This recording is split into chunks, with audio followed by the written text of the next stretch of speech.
Bonjour. On va maintenant traiter des facteurs favorisant l'incapacité au travail des travailleurs lombalgiques, donc plus particulièrement évidemment les lombalgiques chroniques. Donc comme on vient de le dire, la lombalgie chronique est donc un problème majeur de santé publique et de santé au travail, de par sa très forte prévalence en population générale et en population de travailleurs, mais aussi et surtout de par le potentiel risque d'incapacité fonctionnelle qu'elle génère. C'est la première cause de morbimortalité ostéo-articulaire,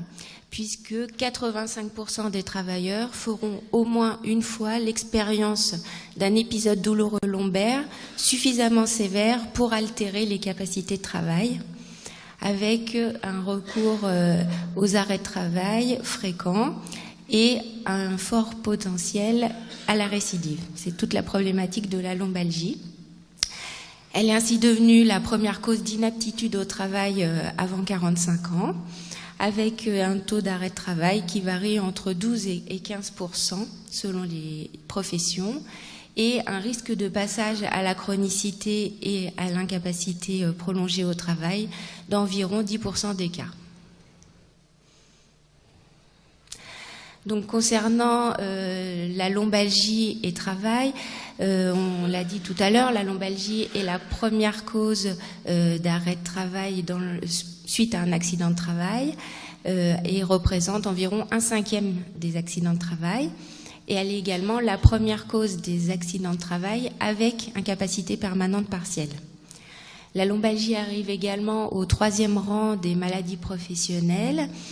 derrière les pathologies liées à l'amiante et les troubles musculo-squelettiques des membres supérieurs. Et elle représente en 2013 3351 nouveaux cas de maladies professionnelles indemnisés pour les régimes 97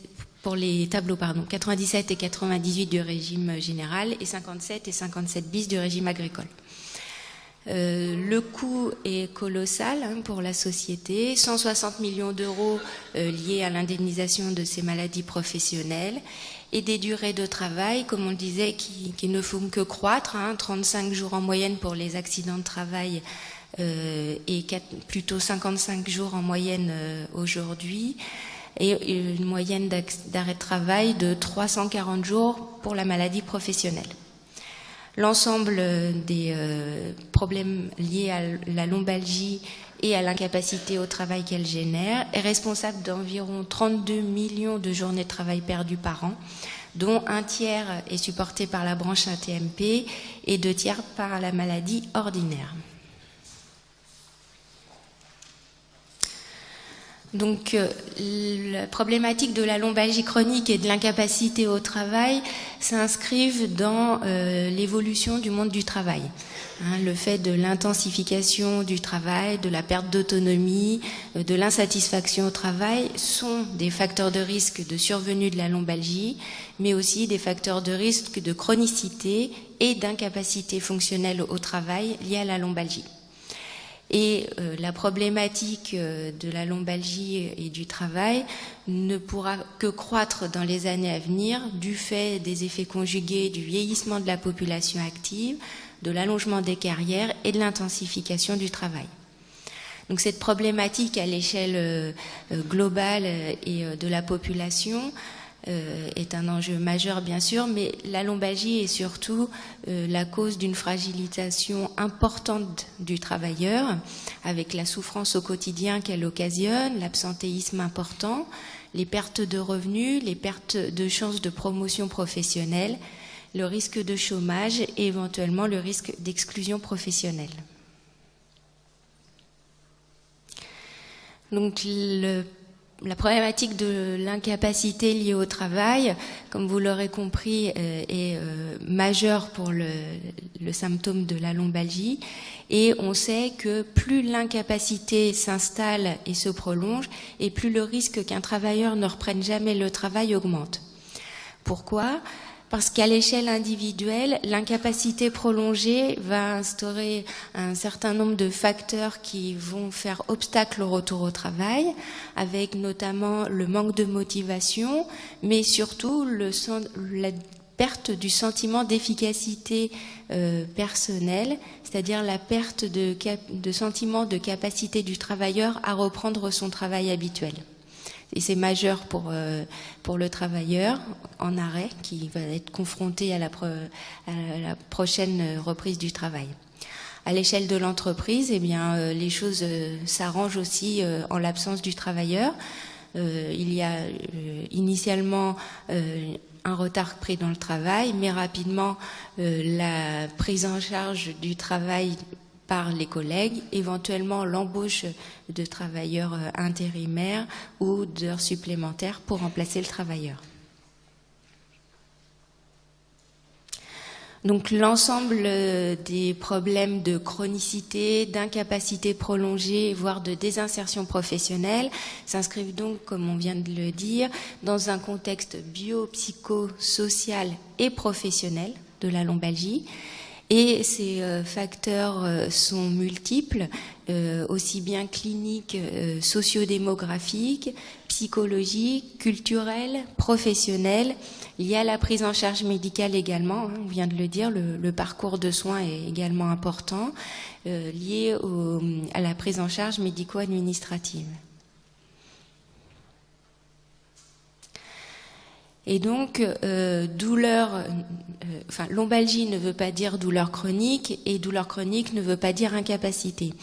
Et je voulais préciser sur ce schéma la différence entre la lombalgie chronique, qui est liée à la persistance du symptôme au-delà de 3 mois, selon la définition, et l'incapacité prolongée, qui relève de l'impossibilité de travailler ou de réaliser les activités de la vie quotidienne. En effet, l'incapacité au travail ou la perte d'emploi à long terme est tant liée à l'incapacité physique, mais également à tout un ensemble de facteurs psychosociaux et professionnels qui sont personnels et environnementaux, comme les stratégies pour faire face à la douleur, on l'a dit tout à l'heure, stratégie de coping, les comportements face à la douleur, la peur, évitement, appréhension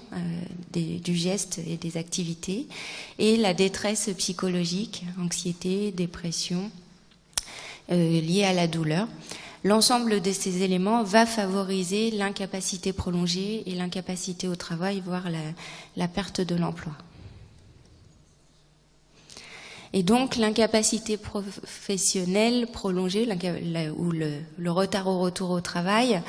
est donc un phénomène complexe, multifactoriel et biopsychosocial. Et Loisel avait bien décrit dans son arène la problématique et la dynamique de la problématique liée à l'incapacité prolongée au travail. Et on voit bien sur cette arène qu'il existe aussi bien des facteurs liés à l'individu, au système personnel, aux adaptations personnelles face à la douleur, mais aussi au travail, le système de l'entreprise, ainsi qu'au système de santé et de soins, de prévention, mais également au système de réparation, le système d'assurance. Donc l'ensemble de ces éléments, l'ensemble de ces déterminants va entrer en compte de manière évidemment différente selon les situations dans le risque de l'incapacité prolongée au travail, et vont être des éléments qu'il va falloir rechercher, de la même façon que tout à l'heure on parlait des drapeaux rouges, il va falloir rechercher les éléments qui peuvent favoriser l'installation de la douleur, la chronicité, et l'installation de l'incapacité fonctionnelle prolongée et de l'absence de retour au travail. Donc les principaux déterminants de l'incapacité prolongée au travail sont les déterminants psychosociaux,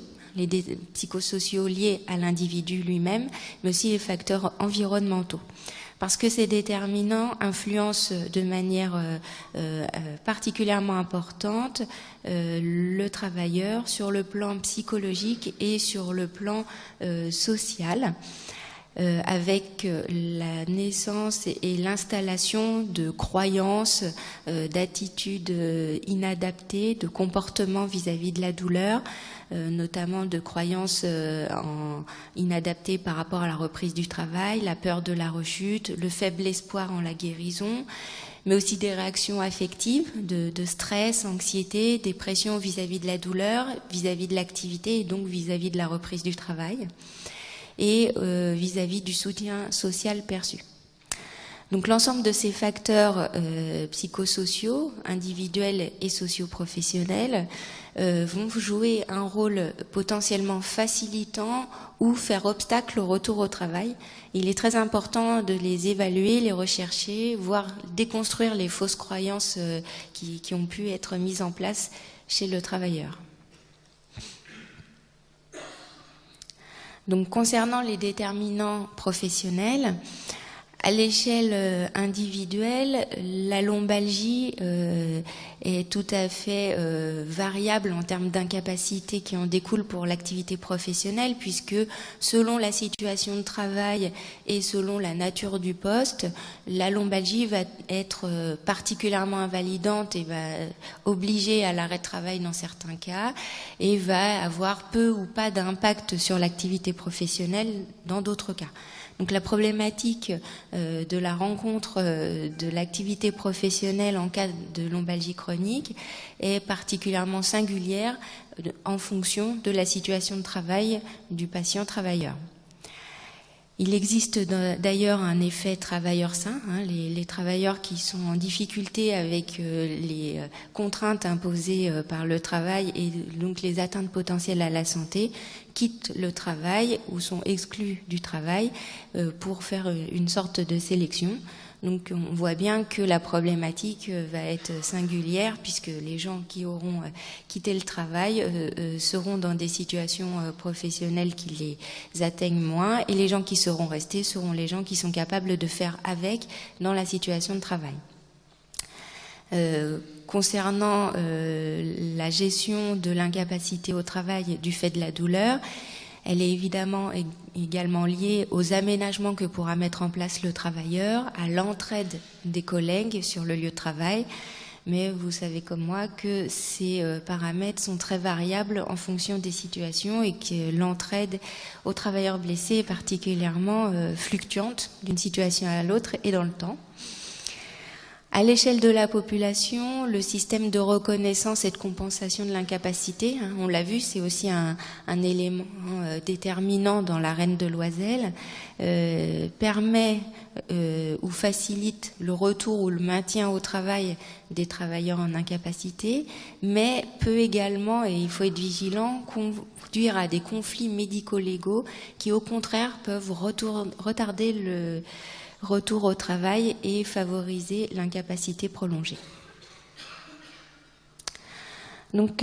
sur ce schéma,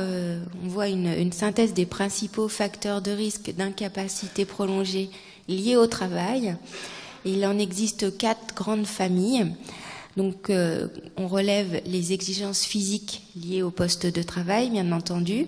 avec le rythme de travail soutenu, un travail physique perçu comme pénible, des demandes supérieures aux capacités de travail de la personne. La perception de la douleur et du travail, c'est-à-dire les comportements que va mettre en place le patient travailleur vis-à-vis de la douleur et face à la reprise du travail. Le climat social perçu, la présence d'un soutien social, un soutien hiérarchique, des conflits, le manque d'autonomie, et également la gestion de l'incapacité au travail par l'entreprise, ce qui est mis en place pour favoriser le retour au travail, donc les possibilités d'aménagement de poste, les revenus de compensation à l'inverse.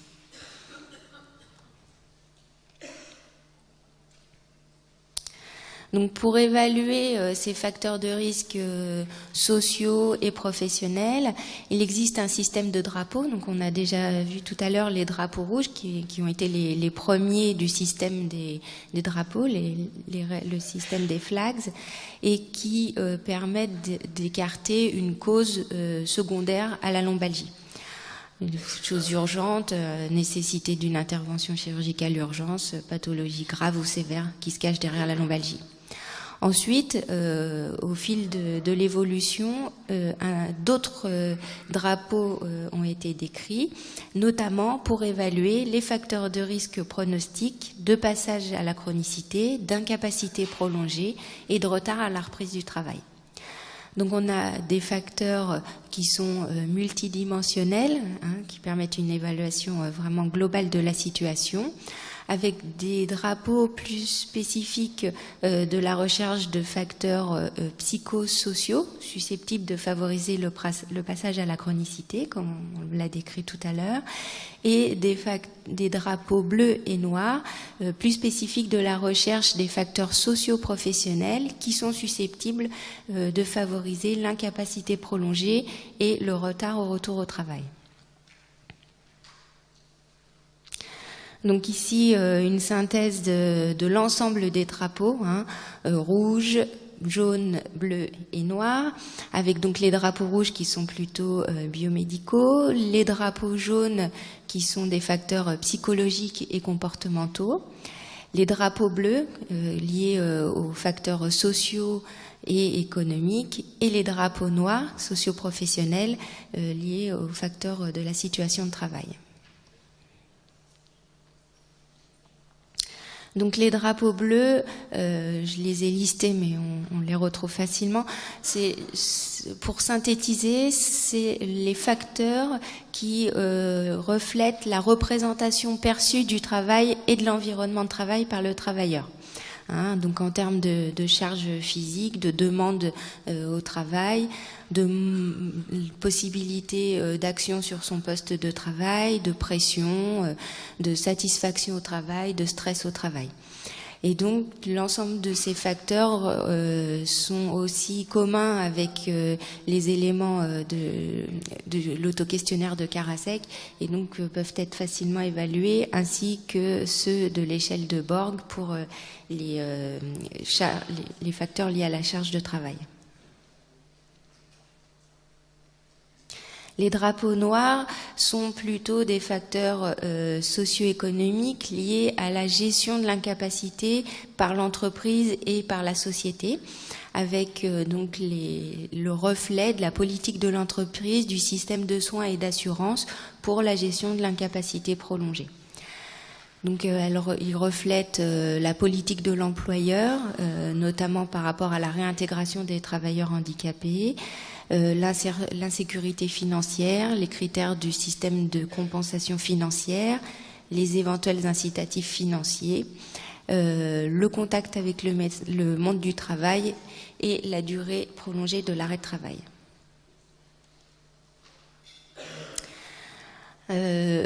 Juste une diapositive concernant la situation de désinsertion professionnelle, qui est vraiment l'étape ultime à risque pour les travailleurs lombalgiens en incapacité prolongée. On sait que ces situations de désinsertion professionnelle sont bien sûr très individuelles et particulièrement originales, mais on retrouve quand même des déterminants communs à ces situations, avec des déterminants personnels, notamment liés au faible niveau d'études et à l'absence de formation en particulier. Après, on retrouve également la précarité de l'emploi, le chômage, répété ou prolongé, et on retrouve également ici la perte de sentiment d'efficacité personnelle ou la démotivation dans les facteurs de risque individuels de désinsertion professionnelle. Il existe aussi des déterminants professionnels, le travail physique pénible en général et les faibles possibilités d'aménagement de la situation de travail, bien sûr, ainsi qu'un contexte psychosocial au travail défavorable. Et enfin, des déterminants sociaux. Un des principaux déterminants sociaux de la désinsertion professionnelle, c'est le niveau de revenu familial, auquel s'ajoute le système d'indemnisation, mais c'est quand même un petit peu lié, par l'assurance maladie. Donc pour conclure, j'ai inséré quelques diapositives des recommandations concernant la problématique de la lombalgie et de l'incapacité prolongée au travail. Je vais les passer rapidement en revue parce qu'elles sont en ligne partout, mais je pense qu'il faut avoir en tête, et ça permet de conclure et de faire une synthèse, qu'il est recommandé, quand on se trouve dans la situation d'un travailleur lombalgique et qu'on rencontre dans le cadre de la surveillance périodique, il est recommandé d'évaluer le retentissement professionnel de la lombalgie. Souvent, on s'intéresse aux symptômes, aux causes professionnelles du symptôme, mais il faut aussi penser à l'inverse, à regarder, à mesurer et à discuter au moins avec le salarié du retentissement professionnel de la lombalgie, parce que c'est un élément important et qui va pouvoir nous amener à tirer le fil des éventuelles problématiques de maintien en emploi et obstacles au retour au travail éventuels. Donc, évaluer ce retentissement permet aussi d'apprécier avec le travailleur les risques pour sa santé et de déterminer avec lui les éventuelles nécessités d'aménagement de la situation de travail, de l'orientation vers le médecin pour la prise en charge médicale et aussi d'ajuster le suivi médico-professionnel.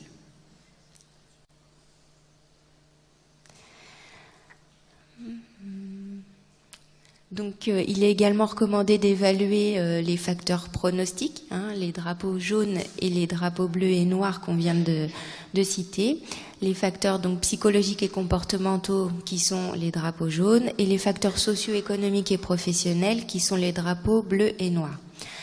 Cette évaluation est particulièrement importante, mais elle est d'autant plus efficace et d'autant plus intéressante qu'elle est réalisée précocement. On l'a dit tout à l'heure, mais c'est vrai aussi pour les drapeaux bleus et les drapeaux noirs.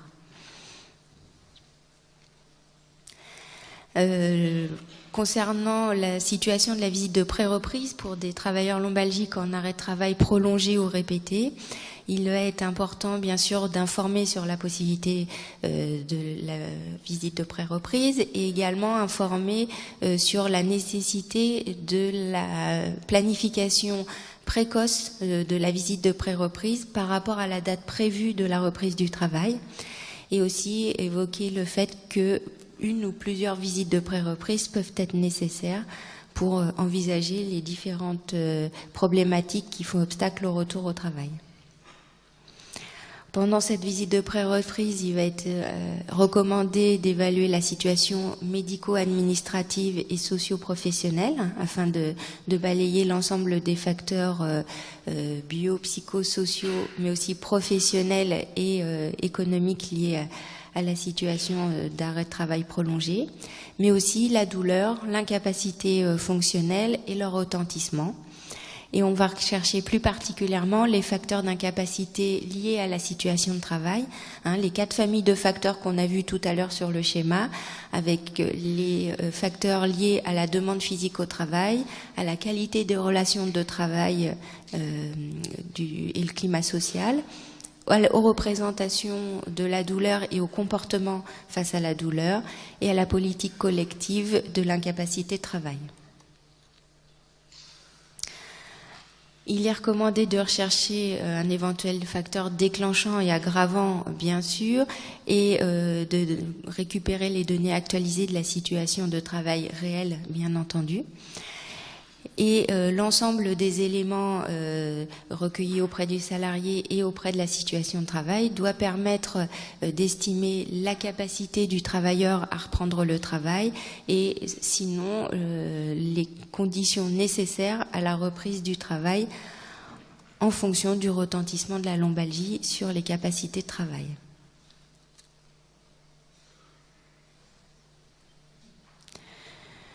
Pour conclure, il est également recommandé de faciliter la transition entre le milieu de soins et le milieu de travail. Il faut bien avoir à l'esprit que l'incapacité prolongée et l'arrêt de travail prolongé font perdre un petit peu la notion de travail, la notion de rythme de travail et naître, comme on l'a vu, des sentiments de perte de motivation, de la perte du sentiment d'efficacité personnelle, etc. Donc ça, il faut essayer de les dépister et d'accompagner les travailleurs pour cette transition entre l'arrêt de travail et la reprise du travail, en l'incitant à s'inscrire dans cette dynamique de retour au travail, reprendre contact avec le milieu de travail, se remettre dans une dynamique de perspective de reprise du travail, évaluer les exigences physiques perçues du poste et le soutien social perçu qui vont pouvoir favoriser ou faire obstacle à cette reprise du travail, et éventuellement les principaux obstacles qui pourraient faire obstacle à cette reprise du travail. L'objectif étant dans l'idéal de prévoir une période transitoire de reprise du travail progressive et planifiée quand c'est possible, mais on sait bien que c'est pas toujours le cas, et d'améliorer pour la partie du travailleur sa capacité à gérer les symptômes résiduels lorsqu'il reprend le travail, essayer d'anticiper cette problématique de symptômes résiduels qu'il va rencontrer au retour au travail et d'accompagner pour améliorer la gestion de cette problématique. Je vous remercie.